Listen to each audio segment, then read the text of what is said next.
Welcome back, my friends, to a TFT ranked game. Yeah, it's not Hyperroll this time.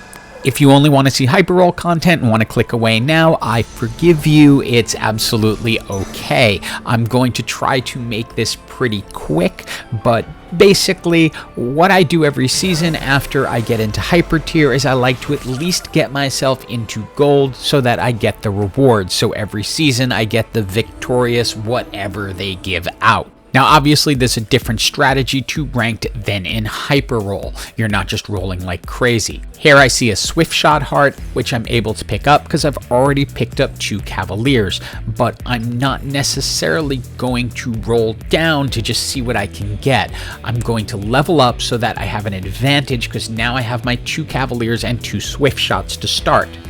My goal here is to get on a win streak. The more you can win, the more gold you'll get. You get 1 gold just for winning a round, and then you'll get more gold if you make your win streak longer and longer. If you go win, lose, win, lose, win, lose, you don't get as much gold. So if you can put together a strong start comp like Swiftshot Cavaliers, I would take advantage of it, level up, and get that win streak going.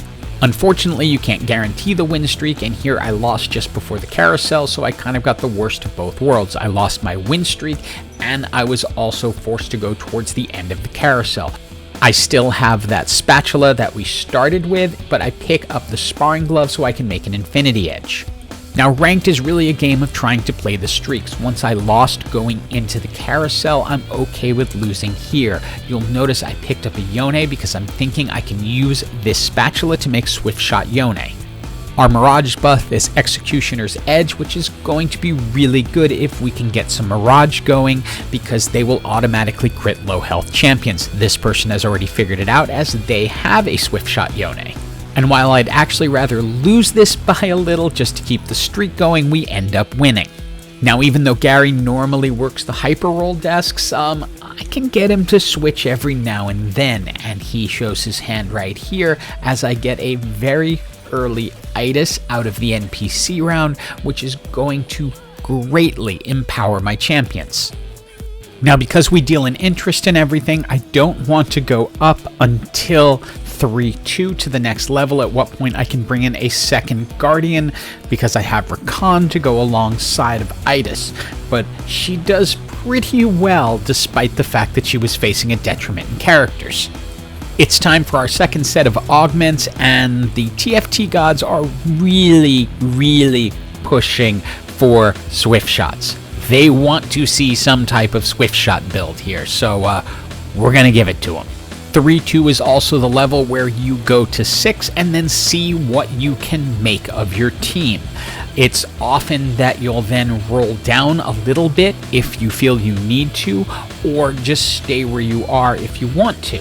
I will tend to go down to about 20 unless I feel that I absolutely need to fill in, but generally my goal is to level up to 6 in 3-2 and then roll down to 20 gold, filling in what I believe will help the team.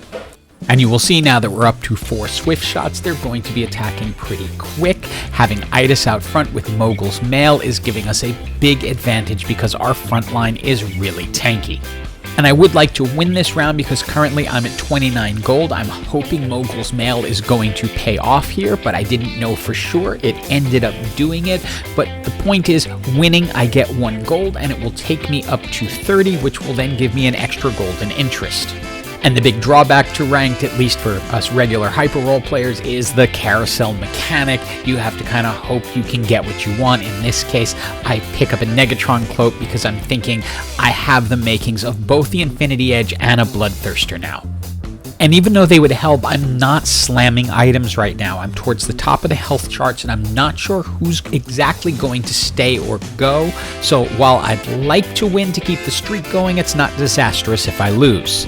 At this moment in the game, my goal is to stay above 50 gold and then use everything I can to just level up and or buy champions that I absolutely need.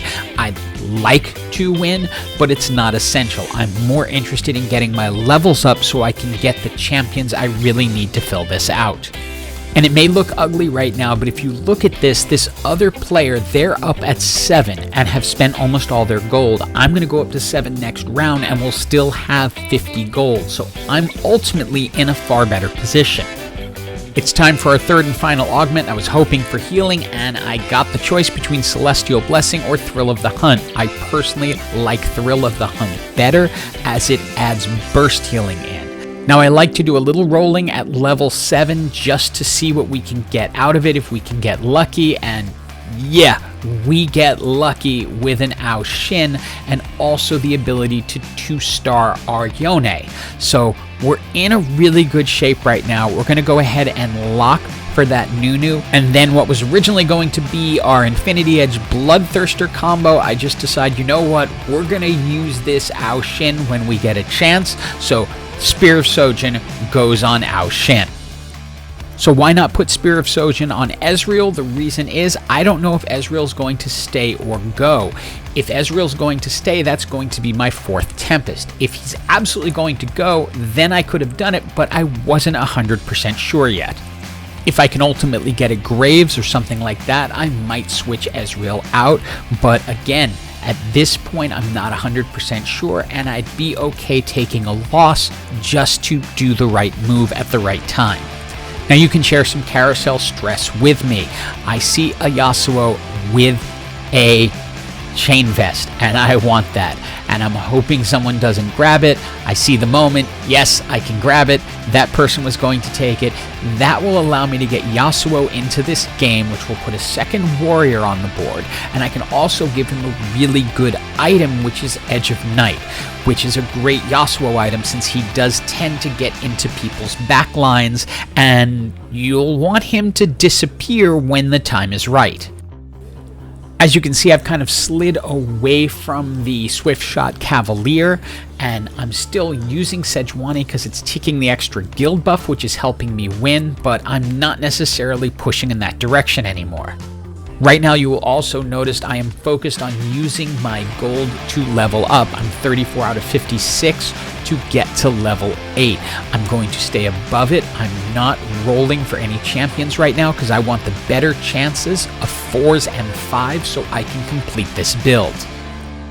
Now it is Treasure Dragon time, and I have something in mind, and while I would love to get a lot of gold, I am looking for a bow, and I need to roll until I find it. As tempting as some of these other options are, and I'd love to get a Rage Blade on one of my Swift Shots, if I can get a bow, then I can create the thing I want to create right now. And there is our bow. It might not have all the other items I absolutely want, but it does give me the 2-star itis, and yes, at the moment that takes me below 50, which is not where I want to be, but getting the 2-star itis is really, really important. But it also gives me a choice. I can take this moment to bring Ao Shin into the match. It means I'm going to actually have to dump Ezreal, and I can dump Ezreal and then level myself up to 8 and freeze there, bringing Ao Shin in. I'll have 30 gold, but if I can stay on a win streak, I can make up for it. We have tanked Itis up a ton, adding a Dragon's Claw and the Protector's Cowl to her kit. And so now it's really just up to waiting for the moment that Ao Shin can cast, because when Ao Shin casts, teams die. At this point, I'm hoping to stay on a win streak and get myself back above 50 gold so that I can push towards level 9. It's a kind of a hard level to get to because you're going to need to put 80 gold into it, but if you get there, it's worth it.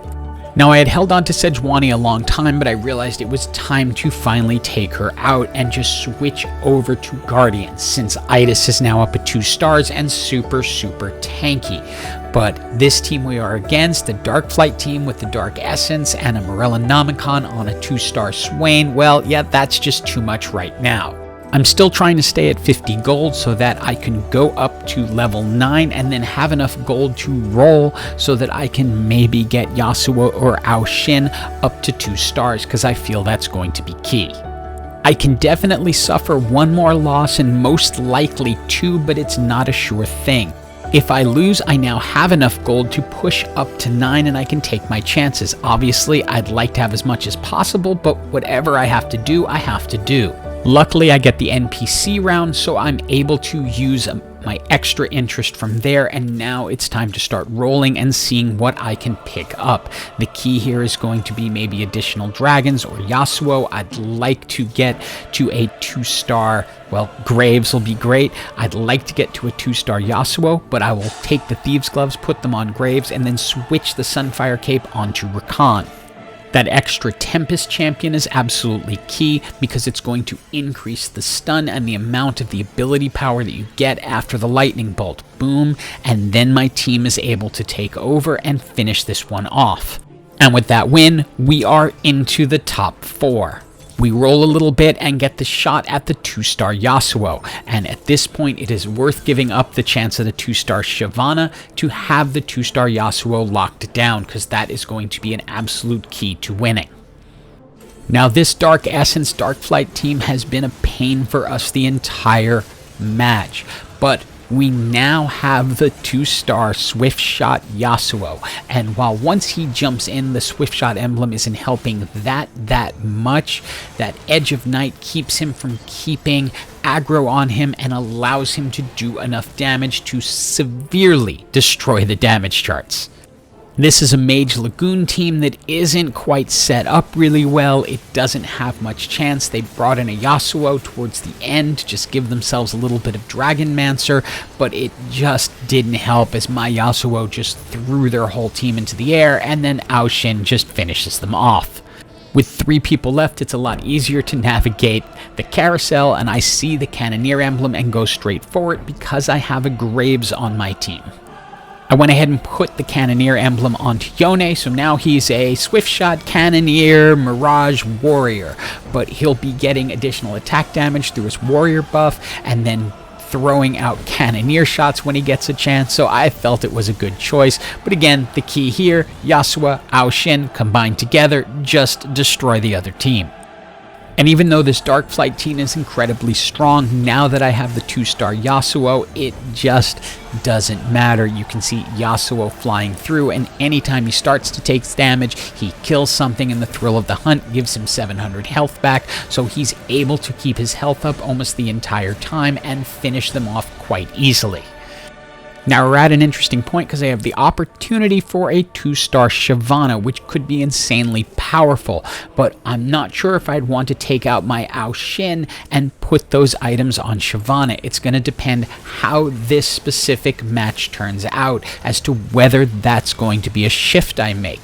Last time I was able to get through this person fairly easily thanks to Yasuo and Aoshin, of course, casting, but he gets executed since this Dark Flight team has Dragon Imperialist, so Swain can do a ton of damage. He's able to keep himself alive through a lot of Yasuo's attacks, but then it's down to 1 left. Yasuo does his ultimate ult, wipes them out with a huge amount of damage for the victory. Hope you enjoyed this video, and don't mind there'll be one more ranked video before I go back to Hyperroll, and as always, hope you have an absolutely awesome day.